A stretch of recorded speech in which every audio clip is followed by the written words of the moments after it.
All right, Knights, it's Sector 4 time, and lots to talk about because this one is going to cause the most issues for newer players that don't have Pirates or Crosshair up and running, but we have the perfect strategy for you guys if you have zero investment in Pirates, but have one character, one simple character at Relic that's going to help you and take you time over the course of the 2 weeks of Conquest to help you get it done. It does require a little of RNG in case you get one shot by Spy, but we're going to help you out. This is a pure desperation play.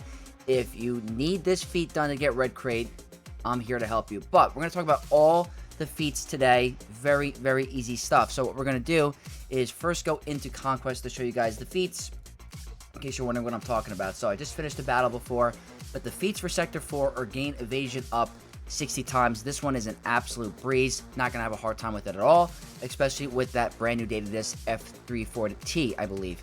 Then we have to win 10 battles with no tanks in your squad. This one is a no-brainer. Not hard at all. You could pair this up with your Crosshair. Kills with your Maul team. Works out very, very well. If you guys have a regular Bad Batch team up and running, make sure you use them. Just don't include Wrecker. Use a different character instead of Wrecker because he is a tank. But that one's a no-brainer. Win 10 battles with a full squad of Pirates. If you have Maz Kanata or Pirate King Hondo, good for you. It's going to be a breeze. I'm not going to showcase that in this video because if you're looking at this sector guide, you're more than likely not going to have them, and we're going to want a different strategy. So that we're going to just show one strategy for that, and then win 10 battles with Crosshair, Scarred, Surviving. We're going to show all of that. Now, the Datadisks, they're very particular for certain different nodes. The one I'm showing right now is going to be for the very end. It's with Nest. Nest on a Geo node. This is specifically for your pirate kills. This is the one that I got it to work perfectly. You can't see the bottom one, but it is another weak spot. If you have 2 weak spots, it makes it over in 2 minutes. If you don't have a second weak spot, put a Stacking Fervor.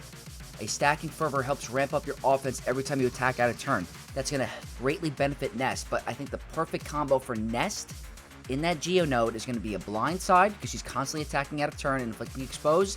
That's going to help pair up with your weak spot, which is going to be ramping up your offense for every debuff on the enemy. The Leader's Resolve is giving her extra tanky stats to survive extra big hits from Nest. Might not be super essential, but I think it's very helpful in case you do get hit pretty hard and you want to live. Certain Defeat is very, very helpful to help speed up the battle. Protection Disruption and Heal Immunity on the Geos means they don't equalize their health.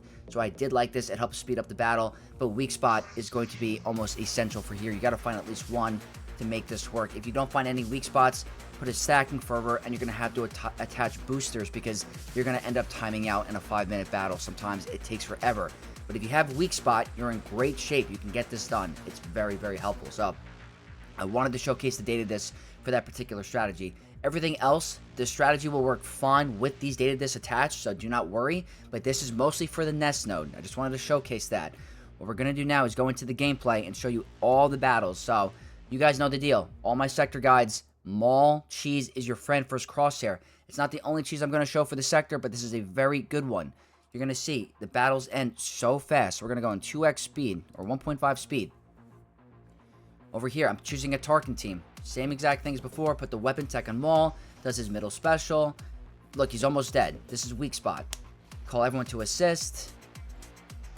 The damage is just absurd. So if you have a level 1 Gear 1 Crosshair, it's a breeze. It's not hard at all. This is the perfect strategy for any new endgame or mid-game player that has Maul unlocked with Watt. Watt does not need to be super high star or relic. So that's the positive. It needs to be 4-star with a Zeta. It's very easy. Now, this is the next strategy. This is going to be, you're going to need Commando Formation. I will post a screenshot of that for this particular battle. This needs Commando Formation. That's the one that puts your tanks with Taunt and your non-tanks that crit get Stealth. This is for the certain strategy. And also, you're going to want Amplifying Agony. I will post a screenshot of those Datadisks, I promise. Amplifying Agony works really well with the damage over times from Nihilus. And the pain as well. That's a debuff. So you're going to see here, they're going to start dropping like flies. This is against the bonus node with Geo. So you're going to be farming your Datacron material, which is also a plus. So it's Traya, Scion, Nihilus, Han Solo, and Crosshair Scarred. Commando Formation. Essential. Very nice. You're going to get a stun. Scion gets the taunt. Now they're all attacking Scion. They're all getting afflicted with pain. Now watch this. The damage over times from Nihilus, they start dropping like flies. It's a 20-second battle. Crosshair is never touched.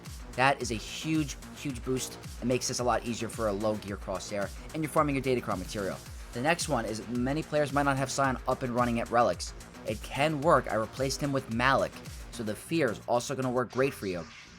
But this is an awesome strategy. So you're going to go here, practically same exact concept. You stun the middle Brood Alpha. He gets taunt. They're all inflicting fear. You get the crit. Your Crosshair Scarred is never hit. It's super, super easy. The only AoE in this battle is going to be the Brood Alpha. So if your Crosshair is at like gear 7, he's more than likely going to survive. So that is going to be the Crosshair feats. Now, what I want to show you guys is Evasion up. Many different options. If you find a Geo node, if you find a Droidica node, you can do this without any particular data disk. Just have to do it manual for the full battle. You get to a solo Droidica, and you're going to see he puts his rollout, and once you get to this point, it's an absolute breach. You kill Grievous, and now you just have to manually not do any buff removals. You do this over the course of 5 minutes. You make sure you end the battle. We're going to skip ahead because we know the deal. You just constantly give yourself the Evasion up with Han's second special, but do not do any buff removals with your CLS team. It's going to cause this strategy to end. So you're going to see here, the battle is going to be over in a couple seconds. I think I ended at the 15-second mark, or I end it now, and you're going to see I get Evasion up 60 times in one battle. All right, it looks like I skipped it, but it's nice and easy. So next up, we got to talk about the second option for Evasion up. It's going to be the stacking profit one as well. It's a 2-in-1. I posted this yesterday.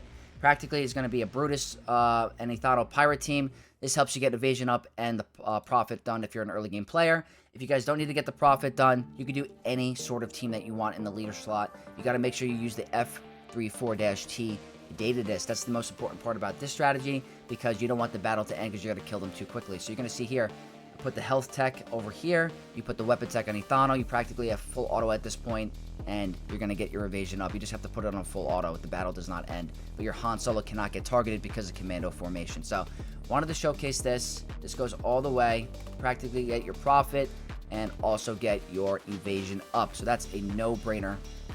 Nice and easy for you. So we're going to move on to the next couple strategies in a second. And all the no tank ones are going to be a breeze. So just put in a bunch of characters with no tanks. It's really not that hard. So I felt like I don't have to showcase many of those different teams.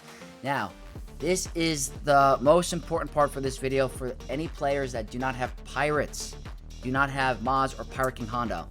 I am working with a Relic 5 Nest. I did put in my Relic 9 Hondo. He does absolutely nothing. He gets killed immediately, so he's useless. Let's ignore the other characters for a second. I don't have any low-level pirates. So I wanted to showcase the lowest level characters on my roster, which is random. So ignore the bottom 3.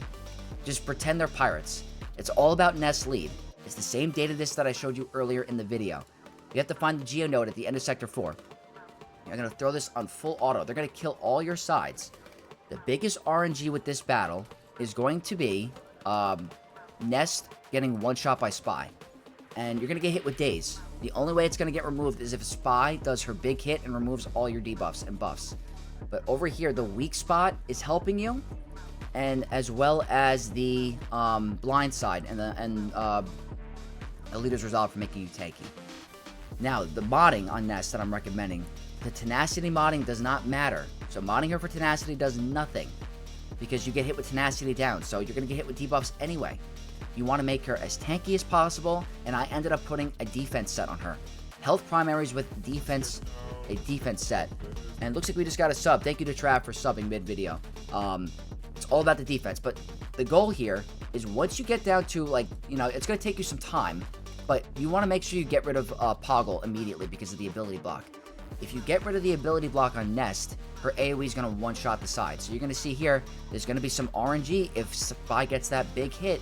So here, I want to make sure the Brood Alpha stays alive because those extra assists are going to help us get that protection up. But we no longer can get hit with ability block. I do a big hit, that's a one-shot, just like that. Nice and easy. Not hard at all. Now, I want to showcase now we're going to go to the mini-boss node. That is going to be the Pirates surviving, or win 10 battles with Pirates. That's your best bet for earlier mid-game. Just pointing that out there. If you have Maz or Pirate King Hondo, you're absolutely fine. Now moving on to the mini boss node in the middle of the sector. It is Balin Skull. This is with kick surviving, using the maul strategy, using a bunch of weak spots, blindside. It's easy mode, absolute easy mode. I do an AoE, they're practically all dead. They don't even take a turn. It's super easy, not that difficult. Now next up, win with a full squad of Dark Side. I'm using Great Mothers here. You can use a bunch of different options. If you have a Dark Side GL, go right ahead. I just think Great Mothers are really fun to use, and they don't require Galactic Legend, so it's super easy mode with weak spot. If you use a Zealous Ambitions, also super easy because Great Mothers is a support character, so just showcasing many different options there. Now, moving on to the final boss node, which is pretty difficult, honestly. Win without using a Galactic Legend on your squad. I went with Sith Empire, a regular Sith Empire squad with a bunch of Amplifying Agonies, which is applying max health damage per debuff. Super easy. Han Solo actually can hit pretty hard, so depending on who he starts with, you might lose your low gear HK-47, but Malik kind of super carries here. I tried to get some stuns up, try to get rid of Han Solo as fast as I could, but Amplifying Agony is doing so much here, as you can see. All the debuffs are just causing them to go down. And I was able to get 3 stars in this battle. And it's really easy. And then the last one is going to be win with Supreme Leader Kylo Ren, surviving. If you guys need help with that, I don't know what to tell you. He's a Galactic Legend. It makes it easy mode. Just use a regular First Order team with Supreme Leader Kylo, and you're going to be absolutely fine. So that is going to wrap up Sector 4, guys. I hope it helped you, especially the Pirate one, because I know a lot of players were struggling with trying to get the Pirate feat to work. This is going to be your best bet. Everyone's going to have access to the Geo node. Nest is a very early game character that has been in the game for a long time. Pretty good at relics. Not going to be a bad investment for you. Good for early and mid game Grand Arena, and might be the difference between your gold and red crate. So hopefully this helps you guys. If it did, leave a like, comment down below, and subscribe to the channel to support your boy Vex and to become an Vex. And I'll see you guys in the next one. May the Force be with you all.